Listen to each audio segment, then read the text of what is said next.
এই সিলেট কর্মসংস্থানের বড় সমস্যা।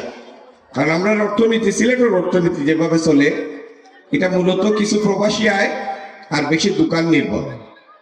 আগামী দিন ইনশাল্লাহ সরকারি সহায়তায় আমরা এই সিলেট মিল ফ্যাক্টরি স্থাপনের ব্যবস্থা করব। শিক্ষিত তরুণ তরুণী, শিক্ষিত ছেলে মেয়ে, এরারে আমরা আইটি সংশ্লিষ্ট বিভিন্ন পেশাত সম্পৃক্ত করব। আর ইনশাল্লাহ আগামী দিন এই সিলেট আমরা একটা উন্নত মানের এআই লার্নিং সেন্টার তৈরি করব। এই সিলেট পর্যটনের বিপুল সম্ভাবনা আছে। আগামী দিন এই পর্যটন সংশ্লিষ্ট যত অবকাঠামো আছে এগুলো আমরা দ্রুত উন্নয়ন করব। ইফতিজিংয়ের শিকার হইন না নেই, এটা বোকাটের পয়েন্টটা করে এরারে আমরা খামর আওতায় আনবো, প্রশাসনকে শক্ত করবো। এরপরে যদি দেখে কেউ ইফতিজিং করা, এর লাগে অ্যান্টিবায়োটিকের ব্যবস্থা হবে।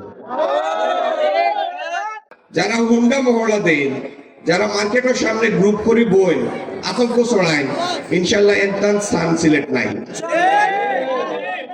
360 পূর্ণভূমি আমরা যেটা হই, এই পূর্ণভূমির মর্যাদা মাটির নিচে যায়।